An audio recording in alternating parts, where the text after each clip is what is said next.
you think has been committed by that particular passage. Now take a guess what won't count for a good answer to your homework. You better not just give me the fallacy name without doing what? Reason. Yeah, giving me some kind of reason, some kind of explanatory account of why you think it committed that fallacy. Now, one word of advice to you folks, and this is sort of the strategy that I use. I use it, and the author of the text never mentioned this. I think the author probably should have. But a valuable strategy when examining these passages is to see if you can reconstruct the argument in your own words, determining, and I think I sent an email about this to you also, what the conclusion is, as well as the supporting reason.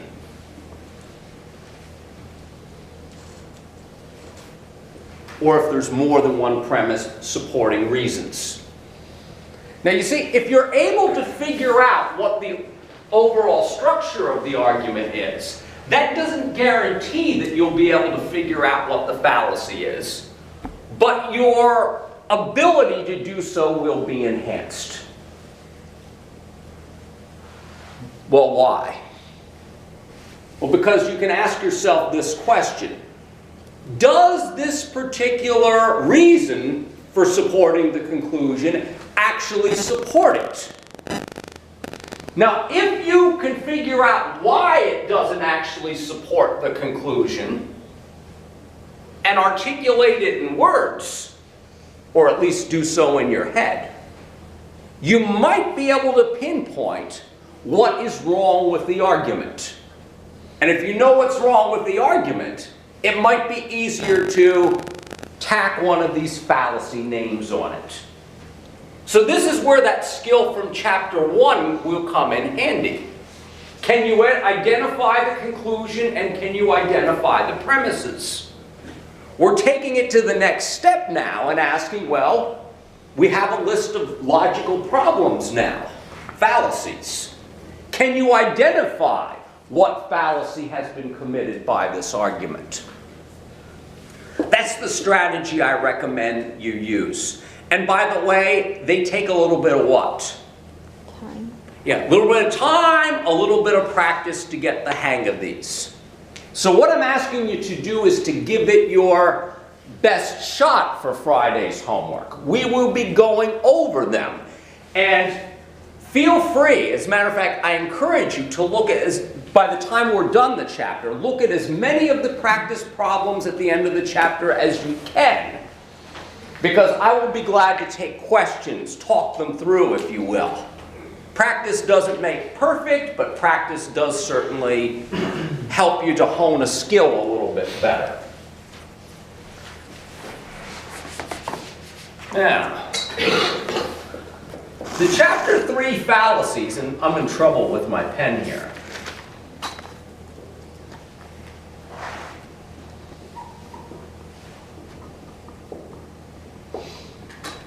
And I have notes in D2L on this too.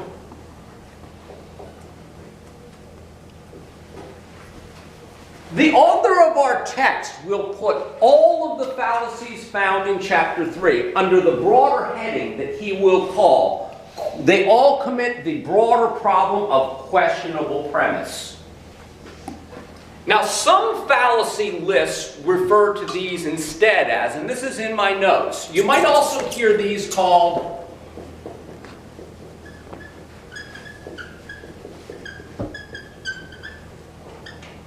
you might also see them lumped into a category called fallacies of presumption. Now, the reason why I'm going through this in a long-winded sense is partly because I'm trying to explain that all of these fallacies, even though there are fine point distinctions, have one fundamental error and problem. They make some kind of presumption that is erroneous. They make some kind of presumption that is erroneous. In other words, there's something amiss with at least one or more of the premises in this argument that makes the argument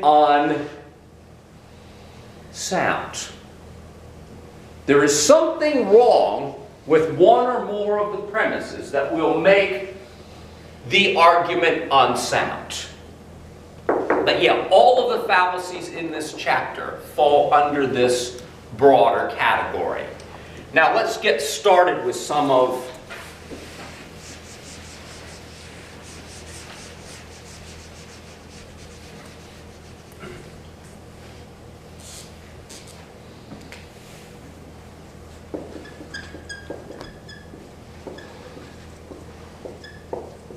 the first one on our list, ladies and gentlemen, is sometimes called the fallacy of questionable authority. You might also see it called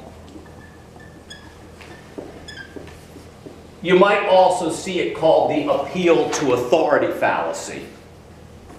Now, folks, not all appeals to authority are fallacious. I want to make that clear. That's why I prefer to call it appeal to questionable authority, to distinguish it from appeals to authority that are, in fact, relevant appeals to authority.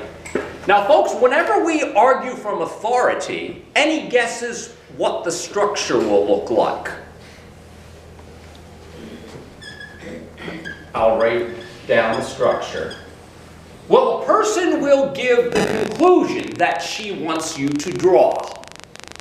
And take a guess what her supporting reason will be.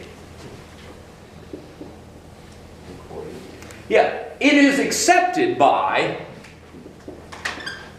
the point of view is accepted by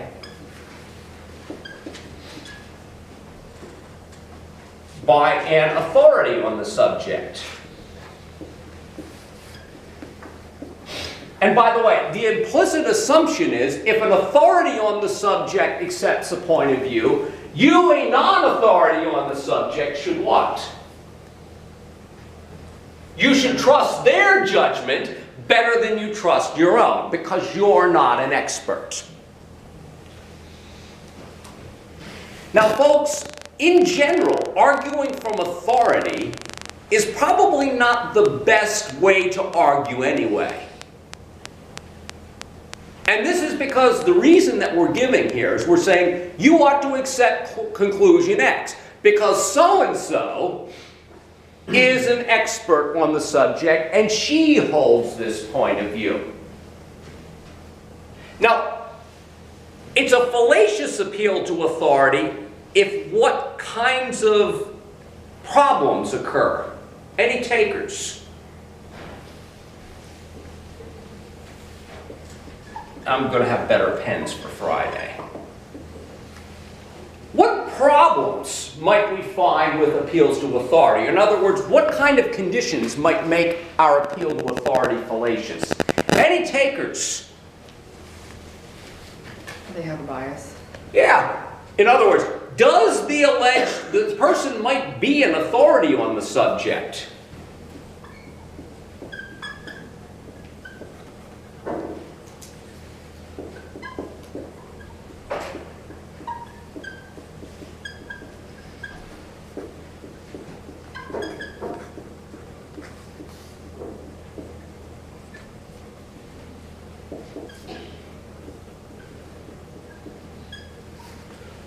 And I guess I'll go for the cheap and easy example.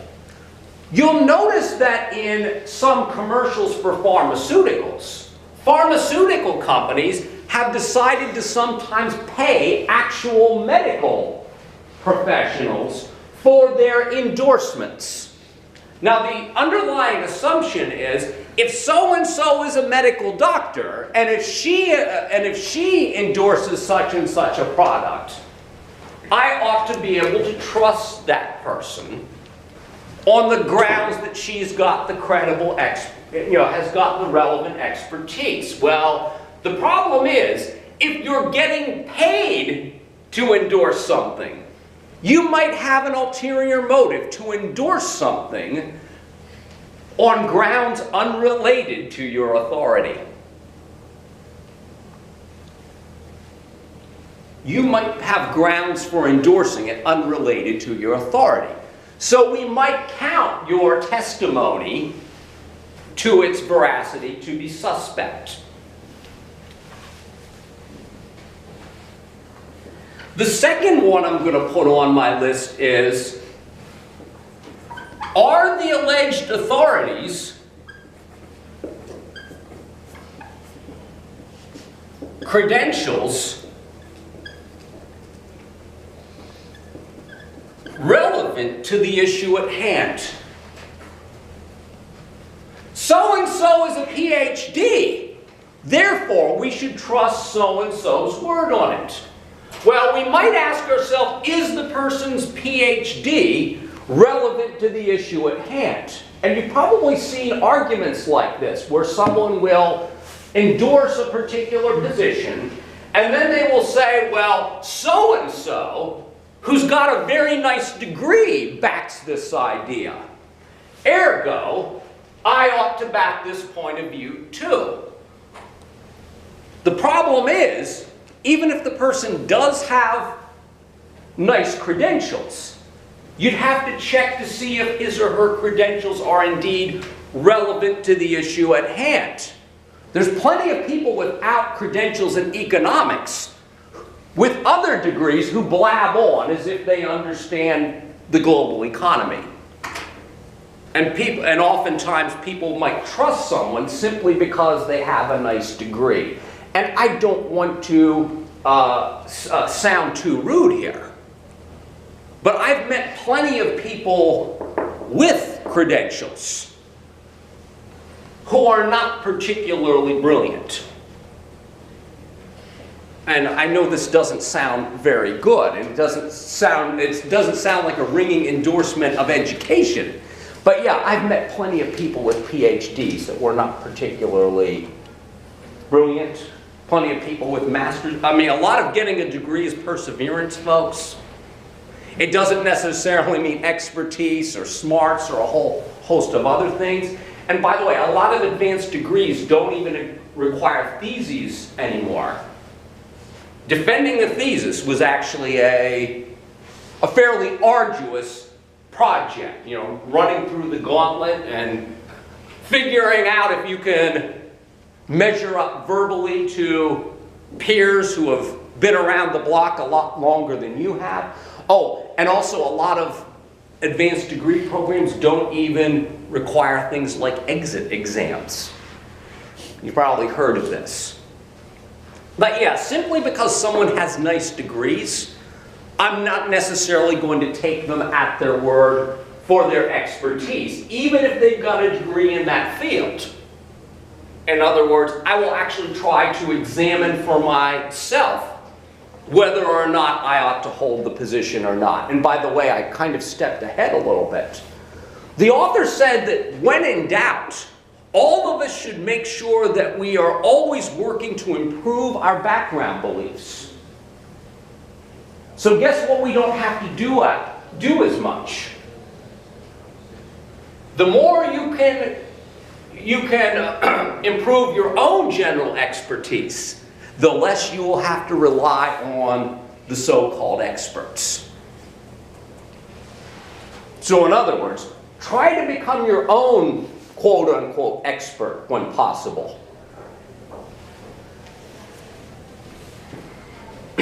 Yeah, so we said, yeah. Are the alleged authorities' credentials relevant? Oh, last one. And this is not really in the text. That's bad. Anyway, last one right here. And I'm going to frame it as a question.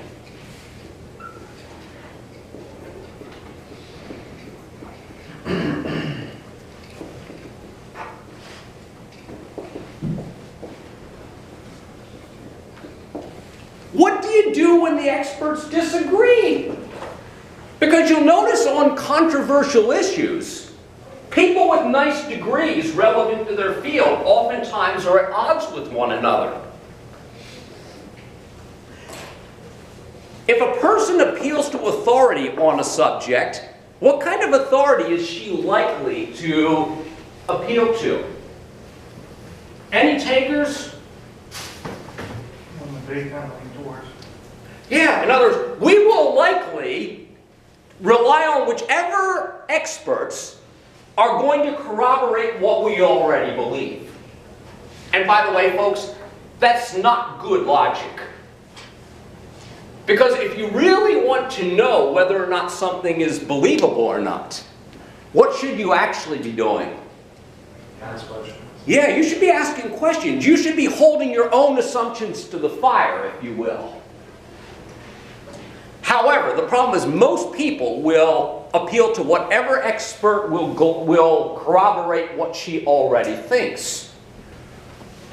But the fact is, when the experts disagree, this is one of those situations where you ought to read up yourself to see if you can figure out enough to determine what position you ought to hold. I'll give you an easy example.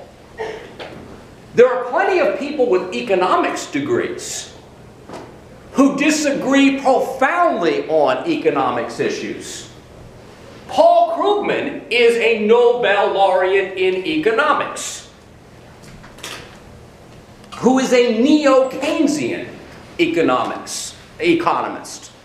Gosh, what was his name? I'll remember it in just a minute.